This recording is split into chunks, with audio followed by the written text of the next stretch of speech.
¿Qué tal, chicos? Buenas tardes. Bueno, voy a hacer una segunda grabación de esta clase, ya que la que grabé por el Zoom del campus de la universidad no salieron las diapositivas, solamente mi voz explicando. Así que antes de su examen quiero que tengan la clase, ¿ya? Muy bien, entonces vamos a ver el tema que se llama Mecanismos de acción y regulación hormonal. Muy bien. Ahora, para nosotros ver cómo funcionan las hormonas, ¿ya? Cuáles son sus mecanismos, los cuales ellos, o todas las hormonas, cumplen para realizar sus funciones, es necesario ver los receptores. En toda acción de nuestro cuerpo va a existir un ligando y un receptor. En este caso, los ligandos van a ser los receptores hormonales. ¿Cuáles son proteínas de gran tamaño, como nos dice aquí? Pueden ser, una célula puede tener entre dos receptores, como acá le pongo que es una célula y acá le coloco un receptor, dos receptores, puede tener más de 100.000 receptores en su membrana. ¿Ya? Lo otro que es importante es que estos receptores son específicos para cada hormona. Es decir, puedo tener 1000 receptores, pero si la hormona que llega a mi célula no es la correcta, entonces, como son específicos, así venga otra hormona, no va a poder unirse al su receptor, que se encuentra dentro o fuera de la célula. Muy bien, entonces los receptores van a ser extracelulares, pueden ser intracelulares, vamos a ver en las hormonas esteroideas, y los vamos a encontrar, es decir, la ubicación de estos receptores van a estar en la superficie de la membrana celular, en donde tenemos las hormonas proteicas, peptídicas, ¿verdad? Que hemos visto que es la mayoría de las hormonas hipotalámicas e hipofisarias, y las hormonas del tipo amina, en donde tenemos las catecolaminas. Luego vamos a tener los receptores que se encuentran en el citoplasma, donde están las hormonas esteroideas, y los receptores que se encuentran en el núcleo, las cuales van a unirse a las hormonas tiroideas para cumplir su función. Después, la vitamina A y la vitamina D, que son vitaminas liposolubles, también se les va a considerar como ligandos que van a tener su unión en un receptor nuclear. Muy bien, entonces, para nosotros ver cómo se da esta unión y su regulación, necesitamos tener en cuenta, básicamente, que el número de receptores no va a ser constante, va a depender. Si nuestro organismo necesita mayor cantidad de hormonas, el número va a crecer. Pero si nuestro organismo ya realizó, la hormona realizó su función y ya no se necesita más cantidad de hormona, entonces tiene que disminuir y el número de receptores también disminuye. Luego se van a inactivar o destruir al ejercer su función, justamente para que se regulen, se mantenga la homeostasis. Luego se van a reactivar o la célula fabrica otros nuevos receptores mediante una regulación de elaboración de proteínas, síntesis de proteínas, que lo vamos a ver más adelante. Entonces, a mayor cantidad de hormonas va a disminuir la expresión de los receptores. Va a ser como un feedback negativo, una retroalimentación negativa, que nosotros ya lo hemos estudiado, pero que igual al finalizar la sesión vamos a recordar. Lo otro es que si hay una disminución de la cantidad de las hormonas, entonces va a haber un aumento de la expresión de los receptores, justamente para aprovechar lo mínimo de hormonas que se puede encontrar transportándose en nuestra sangre, ¿no? Y eso va a producir también que aumenten las moléculas de señalización o las vías de segundo mensajero, señalización intracelular, que vamos a estudiar. Entonces, acá en este ejemplo pueden ver que existen receptores de membrana, ¿verdad? Que es una célula de su membrana plasmática, la cual va a ser la célula blanco, ¿no? Entonces acá tenemos el receptor y luego tenemos una hormona, una molécula de señalización, que puede ser una citoquina, puede ser una interleuquina, una prostaglandina, puede ser un anticuerpo, etc. Pero en este caso estamos hablando de las hormonas. En el caso de los receptores intracelulares, vamos a ver cómo las hormonas que tienen receptor intracelular tienen un transportador de proteínas, justamente porque son liposolubles y no pueden estar transportándose solos o de forma libre en la sangre. Necesitan un transportador. Muchas veces es un transportador específico u otras veces la albúmina es el transportador de elección para este tipo de hormonas, que en el momento en que llegue a la célula blanco va a hacer que esta hormona ingrese al citoplasma y por ende al núcleo. Y es aquí donde se va a dar la señalización o la vía de señalización. Muy bien, entonces, nosotros para inactivar, o bueno, nuestro organismo, para inactivar la función hormonal, va a tener que primero disminuir la cantidad de receptores. Ese es el mecanismo que normalmente utiliza, más frecuente.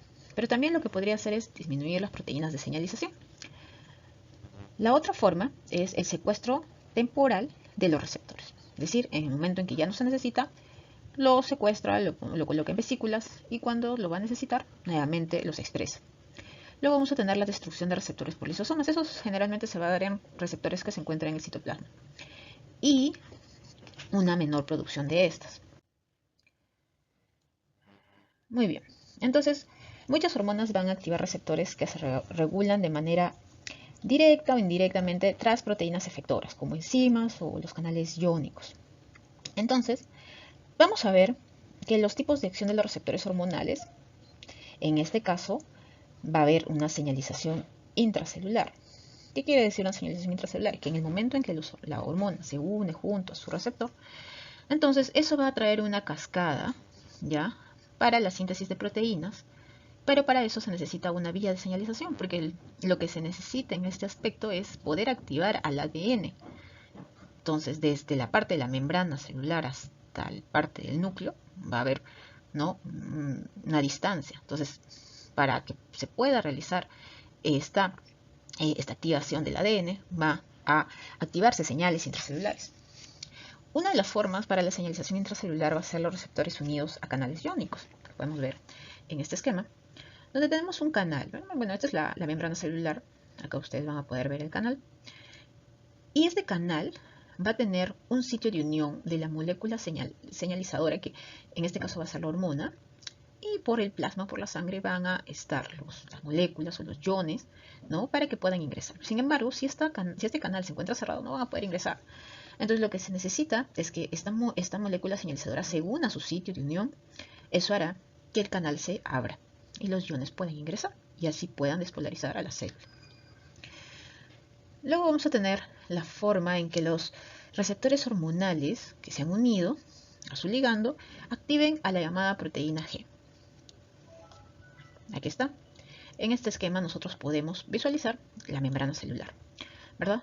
Y acá tenemos un receptor transmembrana, el cual se le llama proteína G. ¿Por qué se llama proteína G? Porque va a estar anclada, se puede decir, a unas subunidades, alfa, beta, gamma, donde pueden observar que en la subunidad alfa se encuentra unida a un GDP.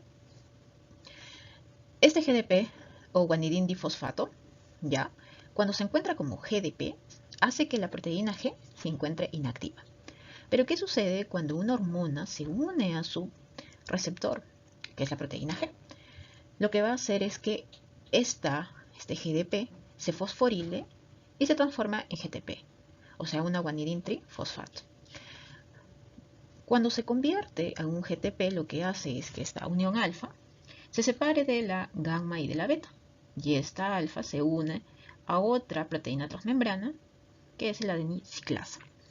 Cuando ya se une la adenisciclasa, va a comenzar las siguientes vías de segundo mensajero, que lo vamos a ver en las otras diapositivas. Luego tenemos los receptores hormonales unidos a enzimas. Podemos ver un ejemplo de que tenemos la leptina, ¿verdad? Es una hormona que nosotros también ya lo he mencionado en las clases, en las que la cual está producida por las células adiposas, ¿verdad?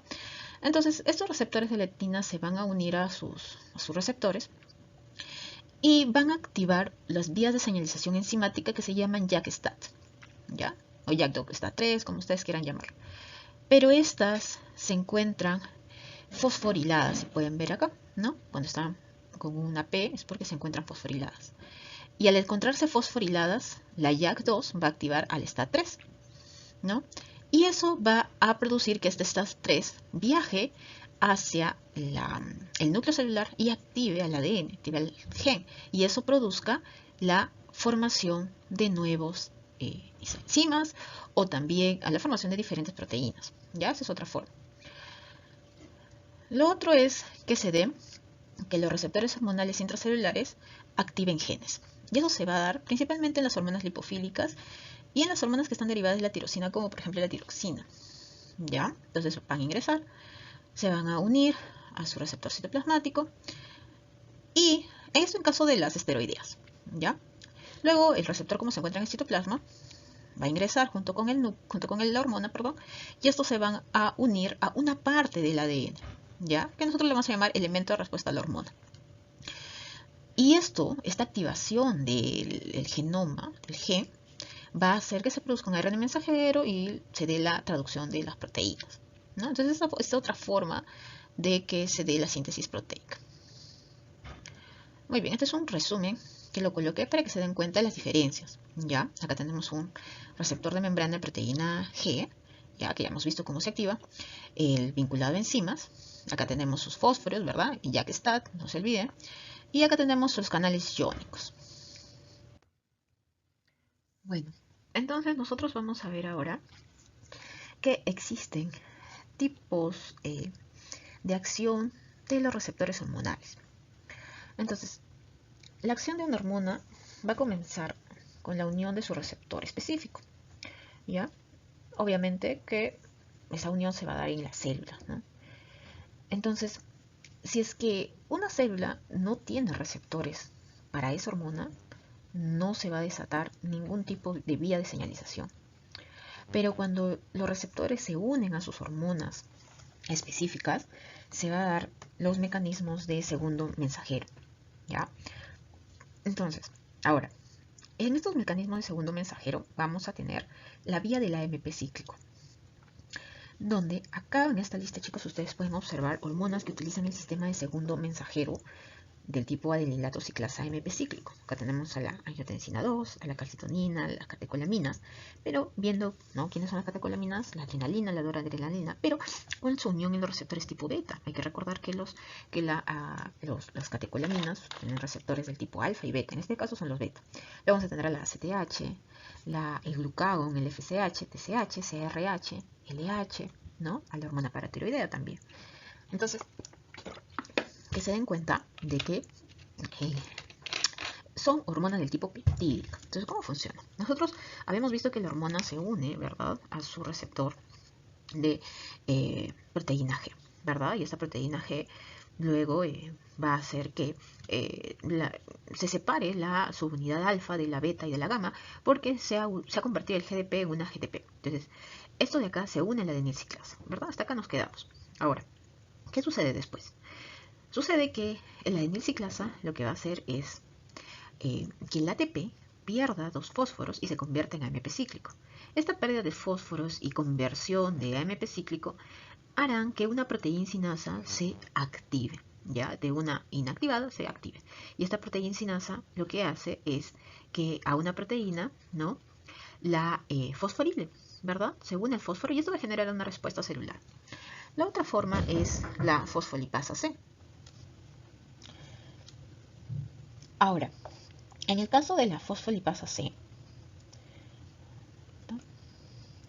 vamos a ver de que van a existir diferentes tipos de hormonas también, como la angiotensina 2, las catecolaminas, en este caso, pero los receptores tipo alfa, la hormona liberadora de gonadotropinas, la hormona liberadora de la hormona de crecimiento, la TRH, la oxitocina, las cuales van a utilizar como segundo mensajero a la fosfolipasa C, ¿ya? Muy bien. Entonces, acá vamos a ver cómo funcionan. Estos también van a necesitar una proteína G. La hormona se va a unir, pero en vez de activar el adenilato ciclaso, lo que van a activar va a ser una fosfolipasa C. Al activar esta fosfolipasa C van a generar 2 subproductos, que va a ser el diacilglicerol y el inositol trifosfato. Este diacilglicerol, ¿no?, o la vía del diacilglicerol, hará que la proteíncinasa C inactiva se active. Y esto de acá va a hacer que la proteína se fosforile, se una a fósforo y crea una respuesta celular. Mientras que la vía del inositol trifosfato nos va a ayudar más que todo a liberar calcio, ya, a aumentar el calcio intracelular. Al liberar y aumentar el calcio intracelular, lo que va a producir es una despolarización y eso va a generar una respuesta celular, ya. Y esto también nos va a ayudar para entender el siguiente mecanismo. El siguiente mecanismo es el de calciocalmodulina, ya. Entonces, ¿qué es lo que pasa? La calmodulina va a ser una proteína, ¿ya?, el cual va a cambiar su forma, ¿no?, e inicia muchos efectos en la célula, como la activación o inhibición de proteíncinasas. Entonces, ¿qué es lo que sucede? Que para que la calmodulina se active, va a necesitar gran cantidad de calcio intracelular. La cantidad de calcio normalmente intracelular es de 10 a la menos 7, 10 a la menos 8.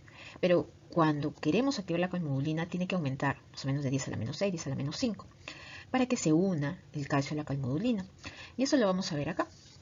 Tenemos, ¿no? Por ejemplo, que la fosfolipasa 3, gracias al inositol trifosfato, ¿verdad? Hizo que aumentase calcio intracelular. Esto de acá va a activar a la vía de la calmodulina, ¿ya? Muy bien, entonces, ¿qué es lo que sucede con la calmodulina? La calmodulina tiene 4 uniones de calcio, se van a unir al calcio y esto va a generar que se produzcan cambios en las configuraciones de las proteínas y en los radicales se va a unir la calmodulina unida con el calcio y esto a su vez van a generar una respuesta celular, ¿ya? Muy bien, la otra forma es el GMP cíclico. Muy bien.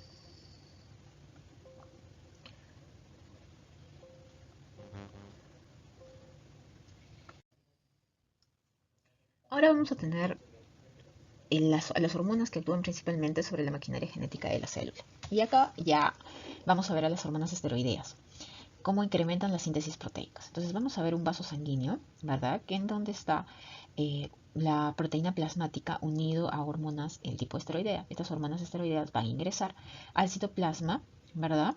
Ya liberadas de sus proteínas transportadoras y se van a unir a un receptor. Junto con el receptor se van a ir directo al núcleo para generar un ARN mensajero y luego van a ir hacia formación de nuevas proteínas en el ribosomo, ¿ya? Entonces, el complejo proteína-receptor-hormona difunde o es transportado en el núcleo, como podemos verlo acá, ¿verdad?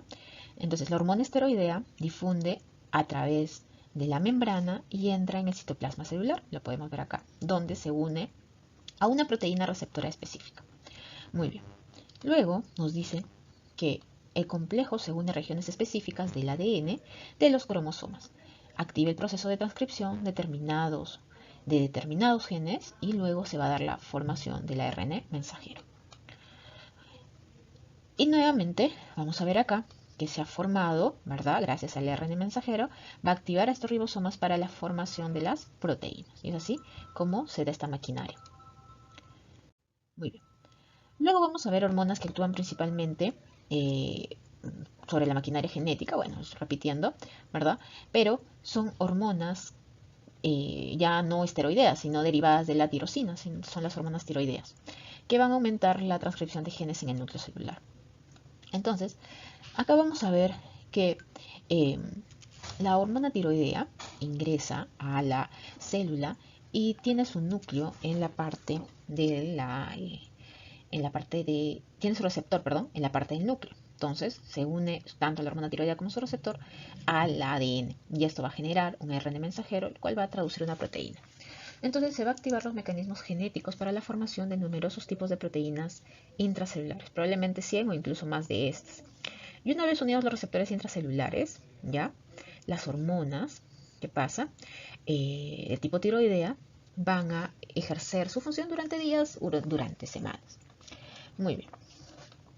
Entonces acá podemos observar al transportador de la hormona tiroidea, ¿no? O globulina transportadora de hormona tiroidea, cuál está unida a la T4. Esta T4 ingresa libremente y se va a unir a su receptor, los cuales se unen directamente hacia la parte de los genes y se da la transcripción, ¿verdad? ARN mensajero y síntesis de proteínas. Muy bien. Ahora, sobre las concentraciones hormonales en la sangre que está circulando y los ritmos de secreción hormonal, podemos ver acá en este esquema, ya tenemos la sangre, tenemos las células o la glándula que produce una cierta cantidad de hormonas y las hormonas que van y se pegan a su célula blanca, ¿no? Y nosotros, para saber cuánto es la secreción hormonal, lo que hacemos es un dosaje de esa hormona, ¿ya? Ahora, para entender esto, tenemos que ver que las concentraciones, perdón, de las hormonas necesarias para controlar casi todas las funciones metabólicas y endocrinas de nuestro cuerpo son muy bajas, ¿ya? Entonces, ¿cuándo van a oscilar? Mire, como dice acá, oscila de 1 picogramo, ¿ya? A microgramos por mililitro, ¿ya? ¿Qué más? Ahora, los ritmos de secreción de las distintas hormonas también van a ser muy pequeños, ¿ya? Y para que se puedan medir, normalmente se utilizan estudios con anticuerpos, que son estudios con radioinmunoanálisis, ya que esta secreción se va a realizar en pulsos, no va a ser una secreción continua, ¿ya? Lo otro es que para que se genere una hormona se tiene que estimular, ya sea estímulos positivos, ¿ya? O estímulos negativos. ¿Qué quiere decir? Estímulos positivos, que yo estimulo la glándula para generar mayor cantidad de hormona. O estimulo la glándula para generar disminución de la hormona, ¿ya? Entonces la duración va a depender también de la función específica, ¿ya? Va a variar para cada hormona, no es lo mismo las hormonas tiroideas que la hormona de crecimiento, por ejemplo. Desde segundos a meses pueden durar, ¿ya? Entonces, acá podemos ver un gráfico en donde tenemos las hormonas en la sangre que pueden estar libres, como las hormonas peptídicas y las tipo aminas, como las catecolaminas, o también utilizando transportadores, que son las que utilizan las hormonas esteroideas y las hormonas tiroideas, ¿ya? De igual forma van a llegar a su célula blanca. Entonces vamos a tener diferentes tipos de transportadores. Pueden ser específicos, como las globulinas transportadoras, o inespecíficos, como la albúmina, ¿ya? Y luego, cuando ya han cumplido su función, normalmente son captados y metabolizados, ¿ya? Igual se metabolizan de forma hepática y renal, ¿no?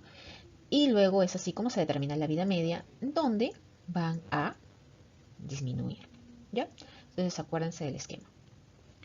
Muy bien, ahora.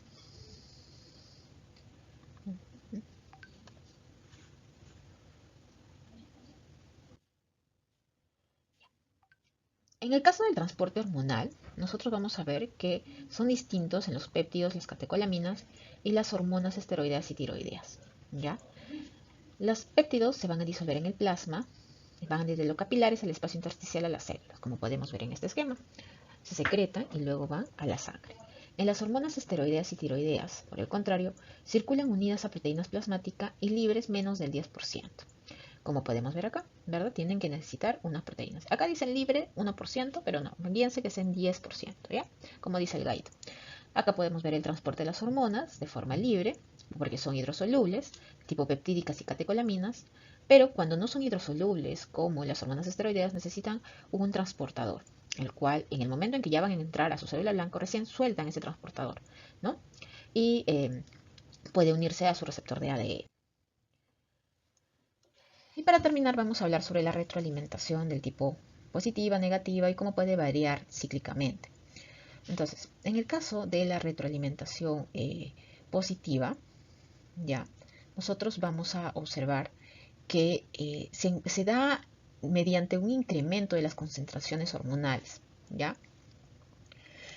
Por ejemplo, acá decimos, ¿no? El producto del tejido diano aumenta la producción, secreción y actividad de la hormona. Por ejemplo, tenemos la parte de cuando hay un incremento de la síntesis de hormona luteinizante, ¿verdad? La síntesis de hormona luteinizante que se produce como consecuencia al ser estimulado por los estrógenos sobre la adenohipófisis antes de la ovulación. Entonces esa LH que se ha secretado de la adenohipófisis va a actuar en los ovarios, donde va a estimular la síntesis de muchos más estrógenos que a su vez favorecen a mayor secreción de LH. Entonces, el ejemplo que les acabo de dar es un claro ejemplo de retroalimentación positiva, ¿no? Donde podemos ver que el hipotálamo produce el gen RH, luego el lóbulo anterior de la pituitaria, el FSH y el LH, y eso va a generar aumento de los estrógenos. Esos estrógenos van a producir una retroalimentación para que el LH aumente considerablemente. Y ya con el tiempo la LH va a alcanzar una concentración adecuada y se desarrolla el control mediante retroalimentación negativa de la secreción hormonal. Muy bien. Ahora vamos a ver la retroalimentación del tipo negativa, que es la más frecuente. Entonces, esta retroalimentación negativa ya lo que va a impedir es la actividad excesiva de los sistemas hormonales. Ya, entonces, se basa en el grado de actividad del tejido diana. cuando la actividad del tejido diana es adecuada, se va a reducir la secreción adicional de la hormona, ¿ya? Eh, entonces, todas las hormonas estudiadas, hasta el momento que hemos tenido la oportunidad de ver, ya tienen que ser muy controladas. Y en la mayoría de los casos, este control se va a ejercer mediante mecanismos de retroalimentación negativa. Eso va a garantizar un nivel de actividad adecuado en el tejido efector, ¿ya? Entonces acá podemos ver, ¿no? Un ejemplo. Hipotálamo, pues TRH, luego va a producir una glándula pituitaria, la vestibular, ¿no? Va a generar el TSH y luego va a ir a las glándulas tiroideas a generar más tiroideas. Cuando estas aumentan, va a decirles, ¿no? Ya no produzcan más a ninguna de las dos y disminuyen. Y eso se llama, ¿no? Retroalimentación negativa. Entonces, en general, cuando un estímulo va a inducir la liberación de una hormona, los, eh, los productos derivados de la acción de esta, se puede decir, de la liberación de esta hormona, va a tender a disminuir o detener dicha liberación, ¿ya? Luego vamos a tener las variaciones cíclicas. En el caso de las variaciones cíclicas, ¿no? Además de tener los controles de forma de retroalimentación negativa y positiva en la secreción hormonal, la liberación de las hormonas va a estar sometida a diferentes variaciones periódicas que va a depender, por ejemplo, de los cambios de estación, dependen también del ciclo circadiano, depende de las etapas de desarrollo, del ciclo estral, ¿no? Entonces, eh, esta forma de controlar la hormona, también las hormonas va a depender eh, de estos tipos de cambios, ¿no? Entonces, por ejemplo, ¿no? La secreción de la hormona de crecimiento va a aumentar mucho durante el primer periodo de sueño, mientras que en las fases posteriores a este primer periodo va a disminuir. Entonces, en muchos casos se ha visto que estas variaciones cíclicas de la secreción hormonal se van a dar a los cambios de actividad de las vías nerviosas que van a intervenir en el control de la liberación, ¿ya? Entonces es por eso que nosotros también tenemos que tener en cuenta estas de acá. Cambios de estación, ciclo circadiano, etapas de desarrollo y ciclo estral. Muy bien. Entonces eso sería todo. Espero que haya sido entendible. Nos vemos.